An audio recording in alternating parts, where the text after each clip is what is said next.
Setiap hari bisa tersenyum lega karena tambang-tambang kekayaan dari kandungan Ibu Pertiwi telah dikelola dengan baik, dihilirisasikan oleh Pak Jokowi, sehingga pada akhirnya nanti seluruh rakyat Indonesia, anak cucunya Ibu Pertiwi bisa menikmati kekayaan alam Indonesia.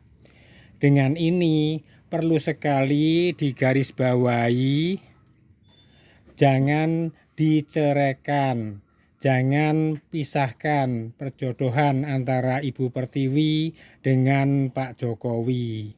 Ibarat perjodohan satu rumah tangga.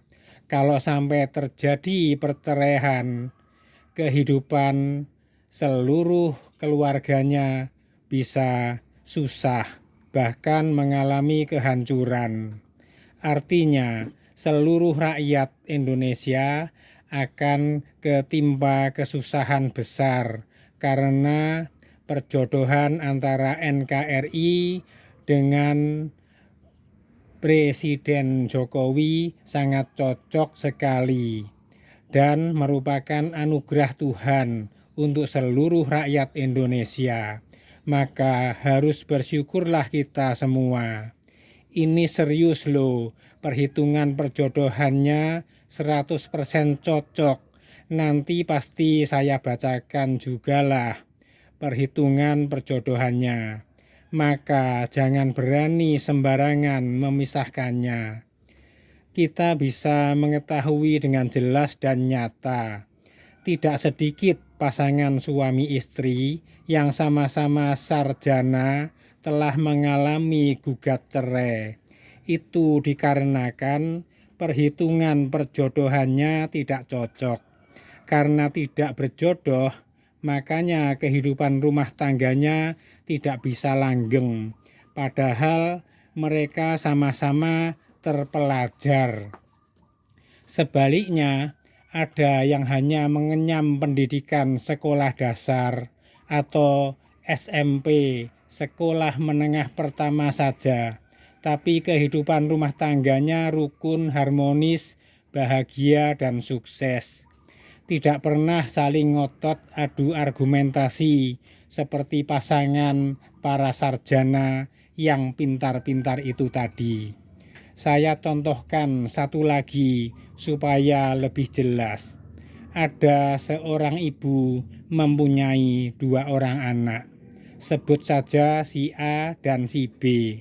Si A ini pribadinya baik, suka membantu ibunya sewaktu ibunya sibuk bekerja dan selalu mematuhi apa kata ibunya. Sedangkan si B, kepribadiannya adalah kebalikan dari si A. Dikala ibunya sibuk mengerjakan sesuatu, dia tidak suka membantu ibunya dan seringnya tidak mematuhi apa kata ibunya. Namun anehnya, si ibu lebih cenderung sayang kepada si B daripada kepada si A. Kalau si A melakukan sedikit saja kesalahan, ibunya langsung marah-marah. Sebaliknya, kalau si B yang melakukan kesalahan, bahkan kesalahannya lebih besar dari si A, si ibu tidak sampai memarahi si B. Sebagaimana negara kesatuan Republik Indonesia di saat ini telah terlihat bersinar di mata dunia karena sangat cocok dipimpin oleh Presiden Jokowi. Karena itulah sangat penting sekali mendukung Pak Jokowi untuk bisa melanjutkan memimpin NKRI kembali.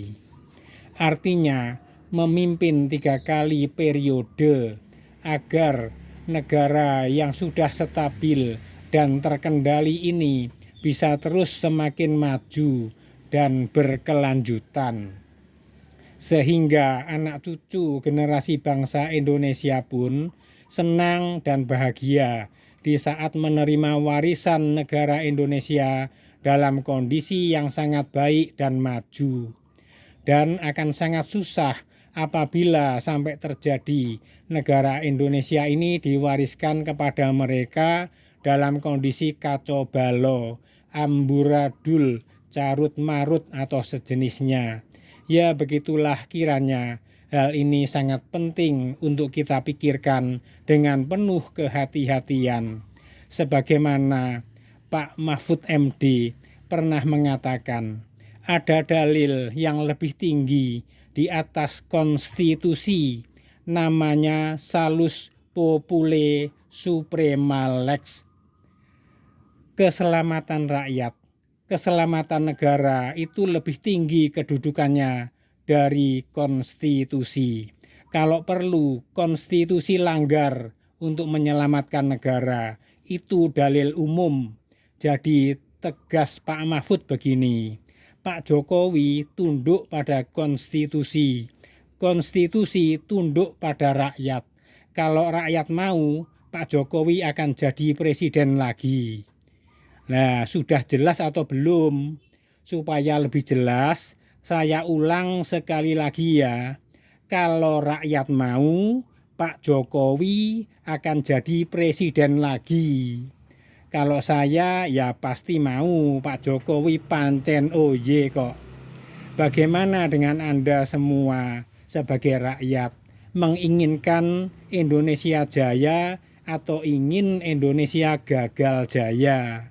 Monggo silahkan menentukan sikap pada saat ini, mumpung masih ada waktu loh ya. Ibarat sebatang pohon, Pak Jokowi adalah pohon kehidupan, pembawa keberuntungan. Buahnya sangat berlimpah. Seluruh rakyat Indonesia bisa menikmati buahnya yang lezat dan tidak bisa habis walau dipanen setiap hari. Ini menggambarkan apabila hilirisasi bisa berjalan lancar. Maka sayang sekali kalau pohon kehidupan yang masih sangat produktif itu harus ditebang begitu saja. Pohon ini sangat langka, merupakan anugerah Tuhan. Maka harus disyukuri keberadaannya, harus dijaga dan dirawat dengan hati-hati. Apabila kita semua bisa berlaku demikian, pasti ke depannya negara Indonesia akan selalu aman sentosa, adil makmur dan sejahtera. Dan siapa di antara kita yang tidak ketar-ketir bila mengingat yang telah terlanjur terjadi di negara Libya? Muammar Muhammad Abu Minyar al-Gaddafi atau dikenal sebagai Kolonel Gaddafi, presiden diktator Libya yang berhasil menyejahterakan rakyatnya. Dari mulai menggratiskan biaya kesehatan, pendidikan, listrik, serta membuat undang-undang yang mewajibkan rakyatnya harus memiliki rumah dengan memberikan tunjangan 60.000 dinar atau setara 757 juta rupiah untuk setiap rakyatnya yang baru menikah. Dan selama pemerintahan Gaddafi juga harga bensin di Libya hanya 2.000 rupiah per liternya.